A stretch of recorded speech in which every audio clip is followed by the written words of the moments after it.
Well, we got some much needed rain last night. Not much, 3/10, perfect. Glad to have it, thankful for anything to get.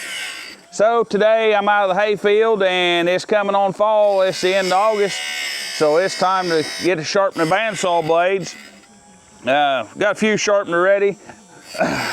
I'll take you along, show you how this thing works, show you a couple of finer points there, and some things you want to watch for. Now I'm outside sharpening blades today. A couple of reasons for that. Number one, better light outside always. In the back corner of my saw shed isn't as bright as where I generally work on saws, and I got that lit up pretty good for two reasons. Number one, a video there, of course, and you need a lot of light for that. And number one, I need to see real well when I'm working on saws. A lot of times when I'm using this machine inside, I'll set me up a spotlight or two here so I can really see what's going on here. What I'm doing is I'm cleaning out the saw shed just a little bit too today. This here blade's gonna take a couple times around. It's a brand new blade, but you can hear it hitting and missing, and part of that's due to the shape of this grinding stone, and I'll get into that here in just a minute. I'll probably have to dress it. It wears down, and as it's coming down right now, it's actually using, as I'm facing it, the left side of the wheel. And then the right side's tapered up. When this thing shoves it through, it switches from using the left side of the wheel to shave in front of that tooth down to using the right side of the wheel to get the gullet and get the back side of that tooth. Now you see how important it is to dress that wheel. You can see that that's not hitting all the way across that wheel at the same time. It comes down, it starts hitting right here on this portion, and you can see the sparks traveling across. It's only hitting on a very small portion of that wheel at one time, and maybe there's a better way to dress that wheel, but it's a burger for me. I even cheated and read the book, and it's not that easy on me. But when you get it right, to me that's how they're cutting, is it's hitting all the way through there, but you can hear it seem to skip for just a minute on some of them. It's hitting it all the way across, but it's actually stopping, or it's actually switching sides, and one side overlaps the other when it's coming down. And it's within a thousandth. It's kind of touching it. But what you want to do is you got to get that gullet cleaned out, because that's where the micro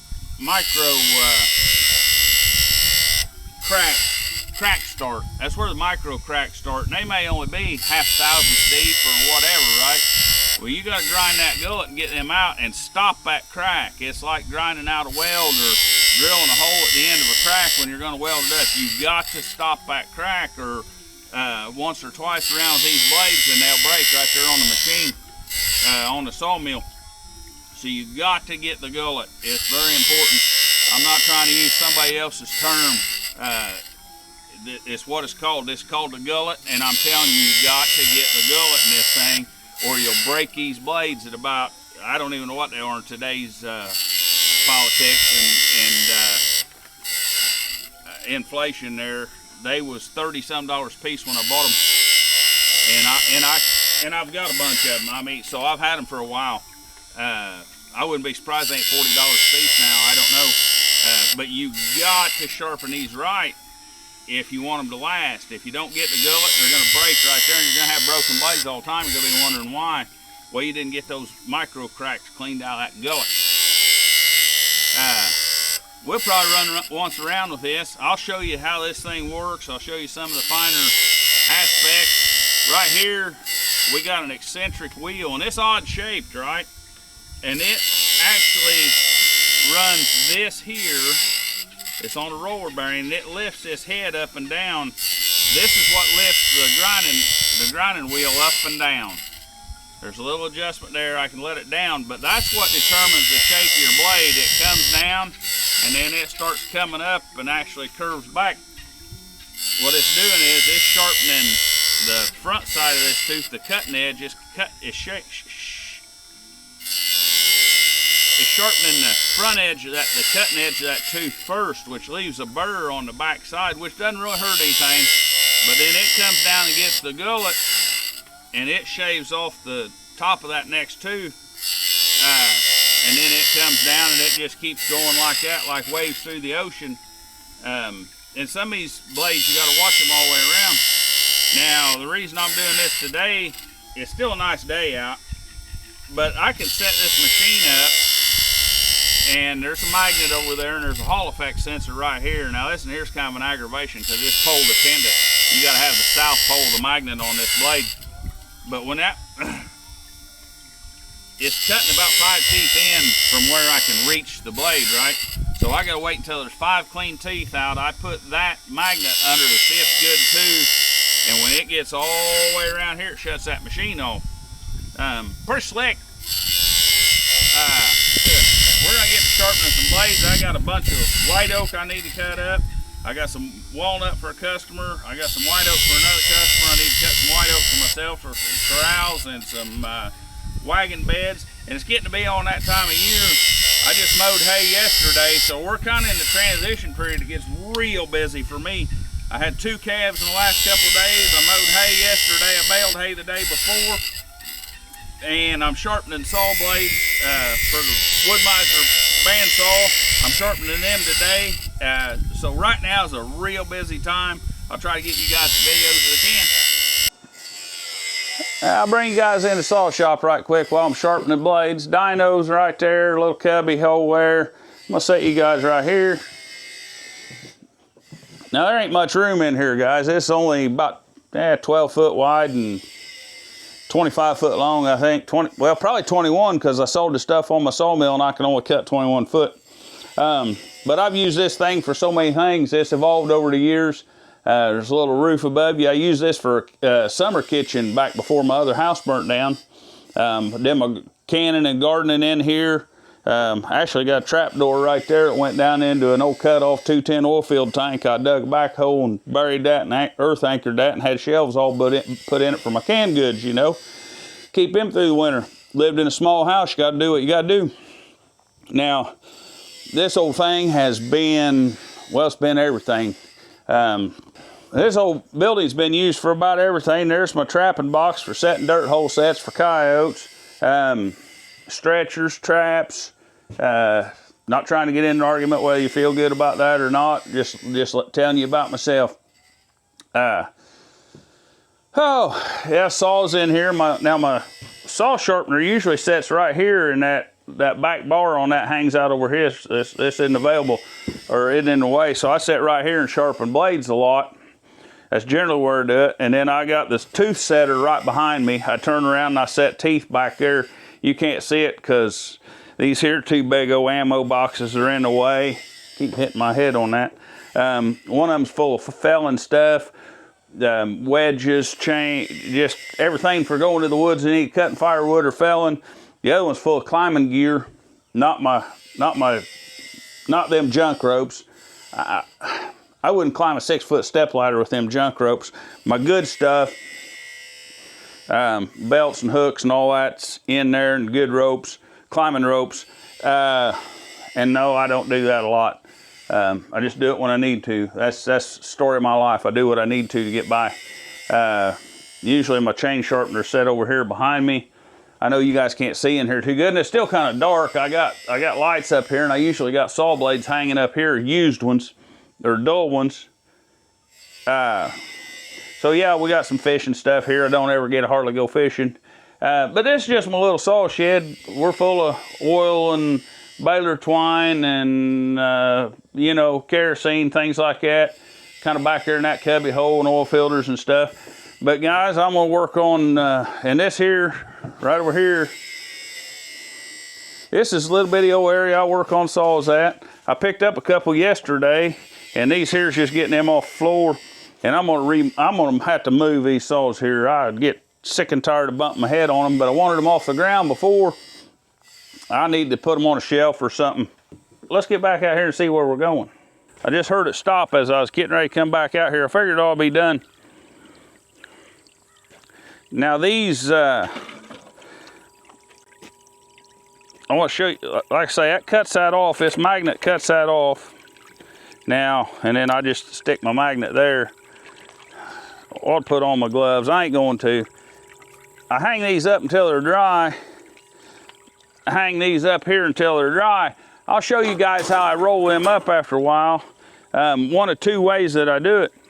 A lot of times I store them like this, just a bent piece of iron here to hold them. That's how they ship them, and then I tie me a piece of baler twine around there and just kind of like a T-handle, right? And then I write on there what it is. This one here says bad tooth. Each one of these blades has hit something and knocked a tooth or two off, but they're still just fine for sawing muddy logs or something like that and getting the outside off of it and not ruining a good blade. Those there's brand new blades. There's another box of brand new blades in there. I've already sharpened up 5 blades this morning, and got a stack more to go. Now we just finished up a blade, so it's time to put a new one on. And there's little rollers right here. Now them originally had 2 on them, but the only place I really need 2 rollers is down there, and of course they all been beat off her and one thing and another.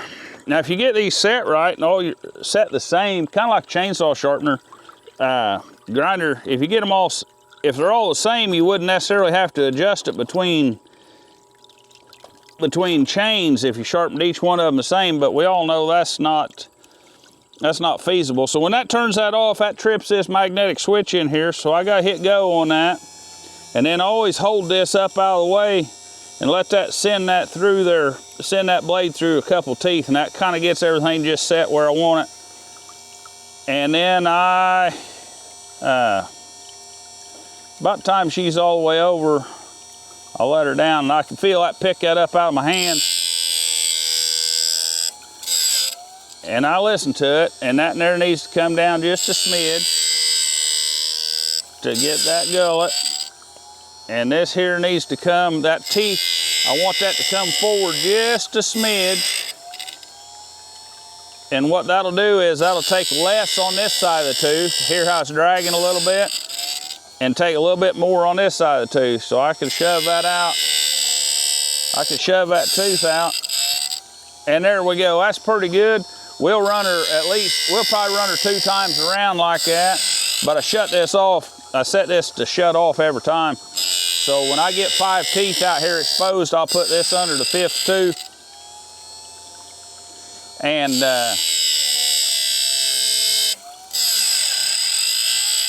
yeah, and you can run this a whole lot faster. There's a wrist out here. I got it set on number 3. You can run this where it really only takes about 5 minutes to go around the blade. It's probably taking 20 minutes to go around this blade, but I'm not getting it hot. And this old motor, I don't know, it's been that way since I've had it. It bogs down if I get to going too fast. Now I can run it fast enough that it'll basically just shove that under that blade, or under that wheel, but that ain't no good either. You heard her bog down there, so I want to keep it out of that bog, and I want to keep that blade cool. Guys, I got a belt out. I'll show you how to fold these blades here in a minute. But you know, a belt works just as good to practice upon which to practice. I don't know. Let me talk redneck. A belt works better to practice on. It ain't gonna gouge you, it ain't gonna cut you, but it's still got a spine on it, right? It resists twisting. It's not like a piece of rope, right? It holds out there. So what I do is I take my hands and I rotate them under to grab a hold of this. So my thumbs are on the outside, right? And I have maybe 1/3 of it here and 2/3 of it up there, let's say. And all I do, now I want this tip, when I roll that, I don't want it coming up into my face. And it can come up into your face, but I don't want it into my face. So a lot of times I flick that just a little bit, which gets that down, and at the same time I roll my hands in. Now you can most of the time do it without, all you do is you just hold it secure and twist that. And that'll run that front end down. Or you can flip it and help it. Either way, this part up here needs to come down. Now, where you had in between your hands, that's gonna come up to the bottom. This is coming down. And what we need to do is we're making, right back here, we're making 2 holes, or 3 holes, right? So you're making 2 holes. Well, you just cross them over, see that just got done, and you fold that up, you got her. That's all there is. Now let me take them off, and that's sharp. That's sharp. And this ain't how I store them, but I'm going to show you how I roll them, because I actually store my dull blades rolled up and my sharp blades a different way. I'll show you that here in a minute. So a half, 2/3, and it rolls, it's flopping down. You want that to flop down, just roll your hands in, right? Just roll your thumbs into each other. Now you got 2 loops here. You can grab those, pick that 3rd loop up, and you got the world by the tail. Just that slick and easy. But you can practice on a V-belt.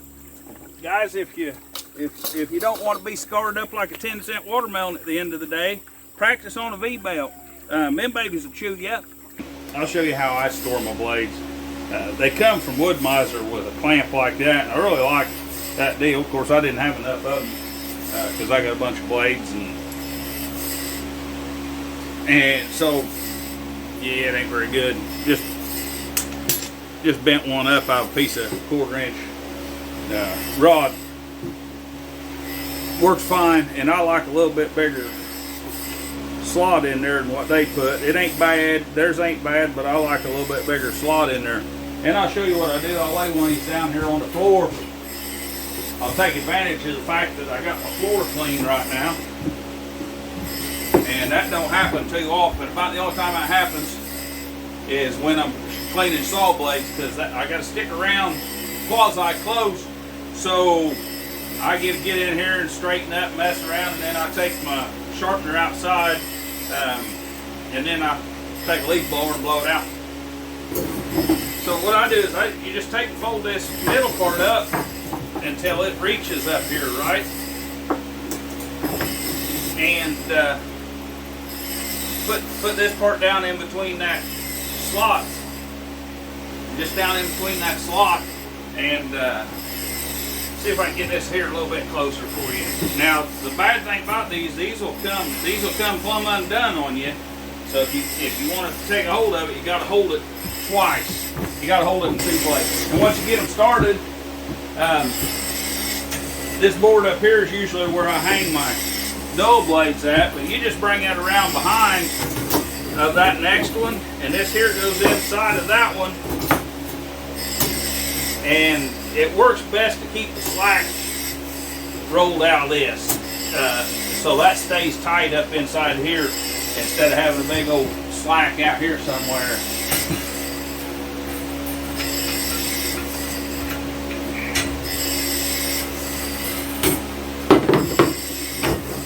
And the thing I like about this, you can put 15 or 20 of these blades here in this holder, and other than getting a little heavy, you can put as many in there as you feel like packing around or taking on the job, and they just don't take up much room that way. Now, I don't have a T-handle on this one. A lot of times I'll just put me a little piece of metal there. I'm bleeding to death. I just hook out like that whenever I hang him up, and now this won't come apart. That won't come apart. But you got to keep this here with that, or it'll unfold. And if you let this unfold, that thing will skin you up like a 10-cent watermelon too. Well, we've been around all the blades once. This is the last one on. This second one on. So the second time around, I'm hitting all the way. I actually moved that tooth just a little bit that way, so it's not hitting the face of that tooth as much, and it's hitting the back of that tooth. It's hitting it just a little bit. You can hear it, but I get the speed to feed rate up now. It'll send them blades around in, I don't know, 5 minutes or so. We're on the short strokes now.